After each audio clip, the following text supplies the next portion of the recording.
সাধারণত কলি কলকি এইসব বিষয়ে আলোচনা কিন্তু বহুল হয়েছে। একটা কনক্লুশনে কেউ আসতে পারছেন না যে আদতে কলকি অবতার আসবেনটা কবে। এই যে কিছু মানুষ আগের থেকে এত ভবিষ্যৎবাণী করে চলেছেন, তা এইসব কি আদৌ সত্যি হবে আমার কিন্তু জানা নেই। তবে আমরা কোনো মোটা ভবিষ্যৎবাণী এই পর্বে করব না। ধারণাটাকে আগে পরিষ্কার করতে হবে। আমাদের মনের মধ্যে একটা ধারণা হয়ে আছে এটা কলিযুগ চলছে এবং একটা সময় বিষ্ণুদেবের দশম অবতার অবতীর্ণ হবেন পৃথিবীতে এবং কলিযুগের অবসান হবে। সাম্প্রতিককালে একটা ফিল্ম বেরোনোর পর থেকে আমাদের ধারণাটা যেন আরও একটু চাঙ্গা হয়ে উঠেছে। তো আমরা মেনলি আজকে জানার চেষ্টা করব এই যে সত্য যুগ বা একটা বলিষ্ঠ যুগ বলতে ঠিক কি বোঝায়, আগে কি হয়েছে, এখন কি হচ্ছে। তাহলে শুরু করি আজকের প্রতিবেদন। তবে হ্যাঁ, এই প্রতিবেদন শুরু করার আগে আপনাদের কাছে আমার একটা অনুরোধ থাকবে, চ্যানেলটাকে সাবস্ক্রাইব করে দেবেন, ভালো লাগলে লাইক করবেন, ভালো না লাগলে অবশ্যই একটা ডিসলাইক দিয়ে দেবেন।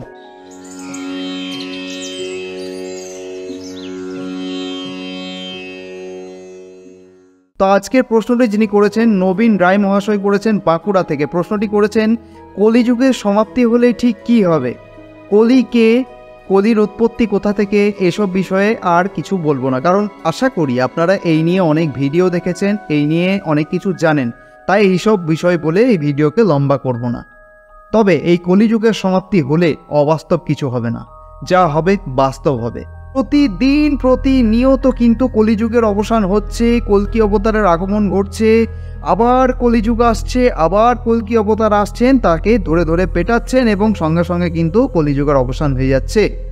প্রত্যেকটা মানুষের সাথে কিন্তু কলিযুগ আসা যাওয়া লেগেই আছে। এবার একটা ফ্যাক্ট কিন্তু আমাদেরকে বুঝতে হবে দর্শক বন্ধুগণ, না তো আমরা ভগবান শ্রীরামচন্দ্রকে দেখেছি, না আমরা ভগবান শ্রীকৃষ্ণকে নিজের চোখে দেখেছি, আর না আমরা ভগবান কল্কিকে দেখব। কারণ হিসাব বলছে যে কল্কি অবতার আসতে এখনো অনেক সময় বাকি, অর্থাৎ আমরা কিন্তু সব থেকে অভাগা একটি প্রাণী।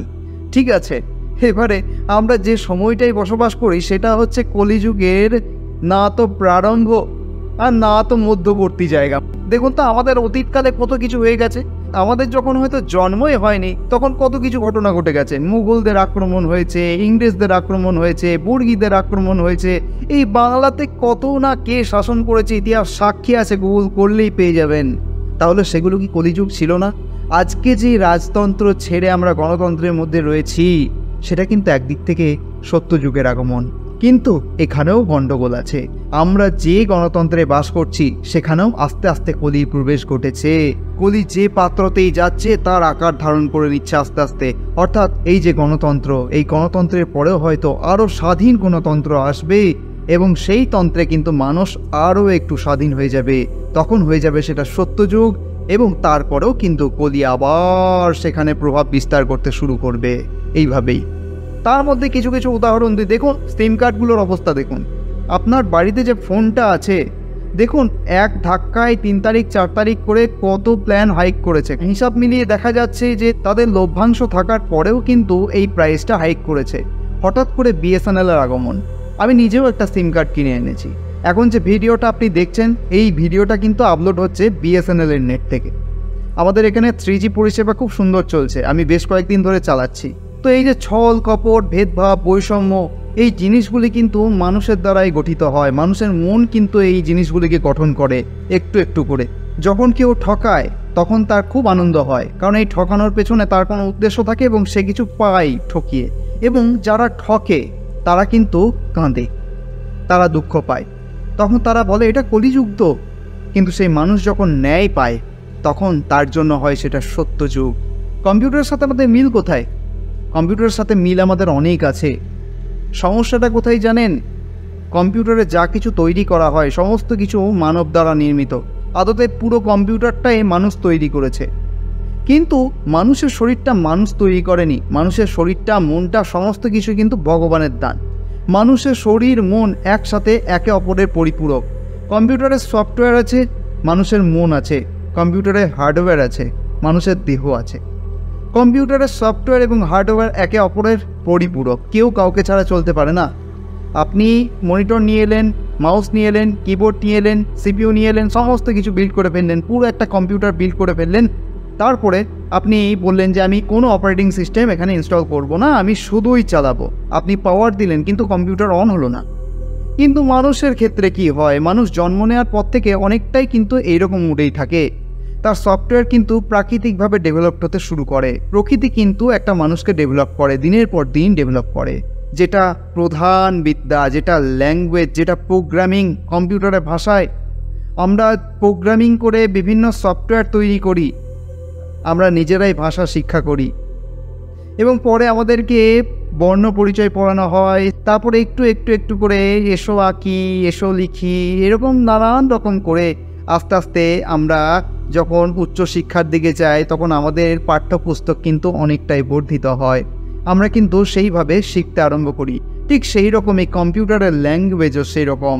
সফটওয়্যার এবং হার্ডওয়্যার দুটো একসাথে যতক্ষণ না মিলন হয় ততক্ষণ পর্যন্ত একটা কম্পিউটার নির্জীব ছাড়া আর কিছু বলা চলে না। কম্পিউটারের সফটওয়্যার গঠন করা হয়ে গেছে, মানুষ ছোটোর থেকে বড় হয়ে গেছে। আমরা যখন টিনেজার থাকি তখন থেকে আমাদের সমস্যাটা কিন্তু আগমন হয়ে যায়। টিনেজারদের বেশ কয়েকটি সমস্যা আছে যেগুলিকে অ্যাভয়েড করা খুব দরকার, তাছাড়া কিন্তু জীবনে বড় হওয়া কোনোভাবে সম্ভব নয়। যখন আস্তে আস্তে আমরা বড় হই তখন আমাদের মধ্যে নানান রকম বোঝার উপলব্ধি আসে। আমরা বাইরের অনেক লোককে দেখে অনেক কিছু শিখে ফেলি, তখন আমরা সেটাকে অনুকরণ করতে চাই। এই যেমন হয়তো স্কুল থেকে ফেরার পথে কেউ একজন দেখতে পেল তার কোনো সম্পর্কের দিদি বা দাদা কোনো দেওয়ালের কোণে দাঁড়িয়ে দাঁড়িয়ে দুজনাতে হয়তো গল্পগুজব করছে, একজন ছেলে এবং একজন মেয়ে। তারপরে যখন দেখে এইরকম জিনিস বারবার দেখতে পাচ্ছে সে যখন আরও একটু উঁচু ক্লাসে যায় তখন দেখে যে পাশের বন্ধুটা আরও একটা অন্য মেয়ের সাথে একটু বেশি বেশি যেন গল্প করছে। কিন্তু এক মানুষের সাথে অপর মানুষের যে একটা সম্পর্ক সেটা কেমন ধরনের সেটা বুঝতে কিন্তু তাদের টাইম লাগে। এই ব্যাপার থেকে শুরু হয়ে যায় উৎসুকতা। তখন থেকে মানুষের জানার প্রবল ইচ্ছা শুরু হয়ে যায় এবং সেটাকে অনুকরণ করতে করতে আস্তে আস্তে মনের মধ্যে প্রভাব পড়ে। হয়ে যায় মানুষের সফটওয়্যারের আপগ্রেডেশন। বিভিন্নভাবে মানুষের মন আস্তে আস্তে নিয়ন্ত্রিত হতে থাকে বাইরের মানুষের দ্বারা। তখন মানুষ খুঁজে পায় না যে কি করা উচিত তার। সেই সময় থেকে তার একটা পাগলামি ভাব আসতে থাকে। তখন সেও খুঁজতে থাকে একটি বান্ধবী কিংবা বন্ধু।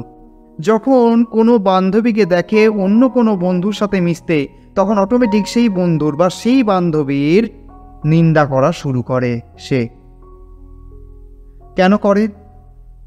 কারণটা তো আপনারা সবাই জানেন কেন করে। পাবার ইচ্ছা, কামনা, বাসনা এই সমস্তগুলি জন্মে তার মধ্যে। তাই তো সে নিন্দা করা শুরু করে দেয়, আর এটাই হয়ে যায় ভাইরাসের লক্ষণ। কম্পিউটারের সফটওয়্যার তৈরি হতে হতে যদি একটা সময় শেষ না হয় তাহলে সেটা ভাইরাসে পরিণত হয়ে যায়। আবার কেউ নিজের ইচ্ছায় স্ব ইচ্ছায় ভাইরাসকে ডেভেলপমেন্ট করেন। ঠিক সেই রকমভাবে মানুষের মনটা যখন ডাইভার্ট হতে থাকে, একটু একটু একটু একটু করে যখন অপরের সম্পর্কে নিন্দা এইসব জিনিসগুলি চলে আসতে থাকে তখন কিন্তু মানুষের মনেও কিন্তু এফেক্টেড হয়ে যায় এবং মানুষের মন ভাইরাস দ্বারা আক্রান্ত হয়। যখন এই ভাইরাস দ্বারা আক্রান্তের যে এই স্টেট, এই যে অবস্থা, এটাকেই কলিযুগ বলা হচ্ছে। আপনাকে বোঝার চেষ্টা করতে হবে, কলিযুগ বলে কয়ে আসে না। কলিযুগ পুরাতন শাস্ত্রের সেই পুঁথির সেই লাইনগুলো নয়। কলিযুগ আজকের দিনেও আপনার সাথেও ঘটছে এবং প্রতিনিয়ত যখন আপনার চৈতন্য হচ্ছে তখন কলিযুগ থেকে, অর্থাৎ এই অন্ধকারময় যুগ থেকে আপনি আলোয় প্রবেশ করছেন।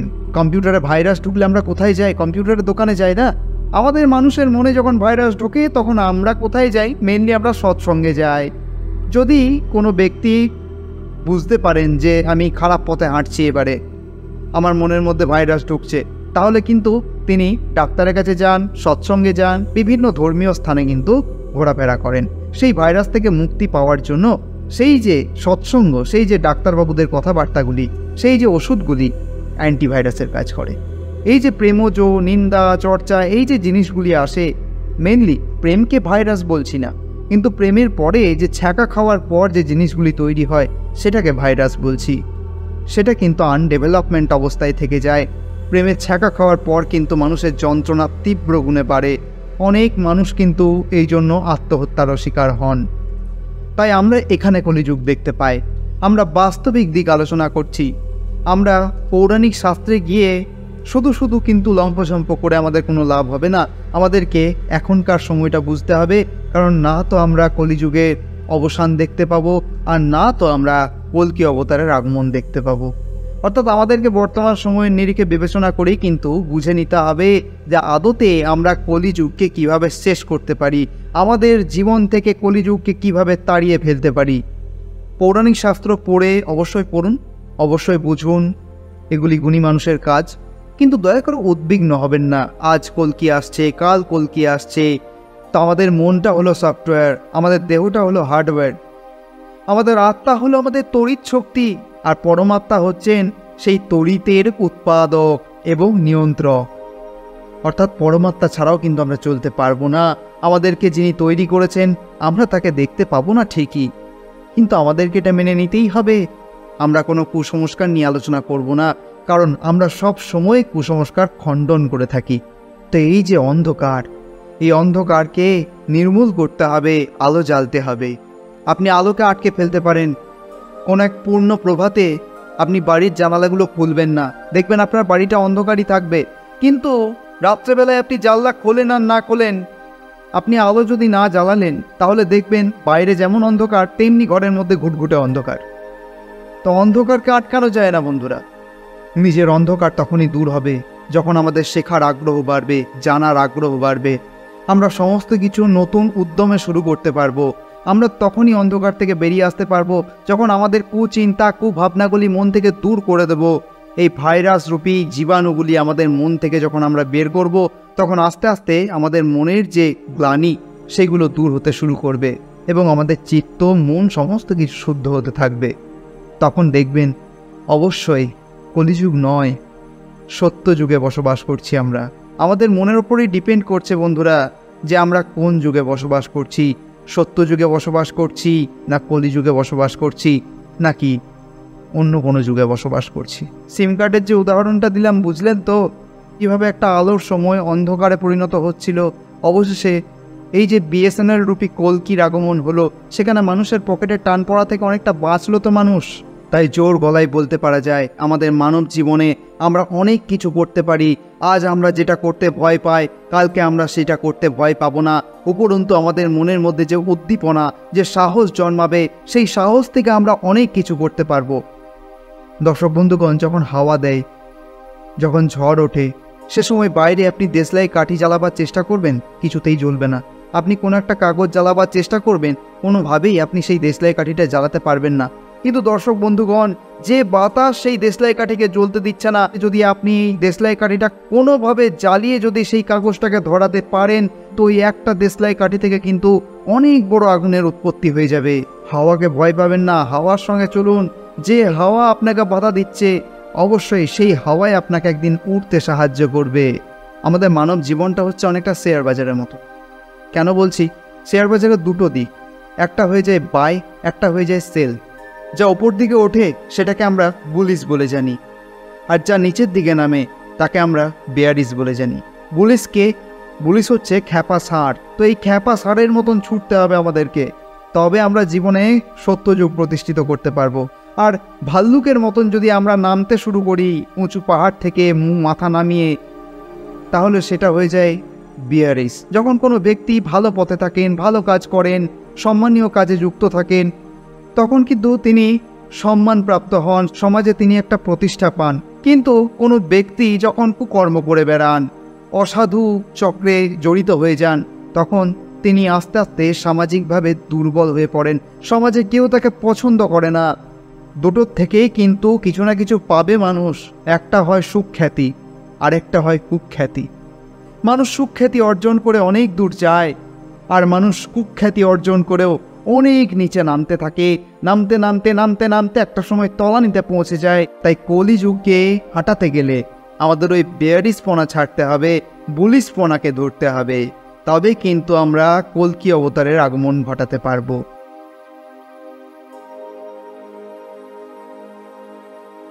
জানার মধ্যে অজানা অনেক কিছুই রয়েছে আমাদের মধ্যে, তাই জেনে রাখোকে সাবস্ক্রাইব করুন এবং পাশে রাখা বেল আইকনটিতে প্রেস করে দিন, যাতে জেনে রাখোর প্রতিটা ভিডিওর আপডেট আপনি সবার প্রথম পেয়ে যান। লাইক করুন, শেয়ার করুন এবং কমেন্ট করে আপনার মতামত জানান। ধন্যবাদ।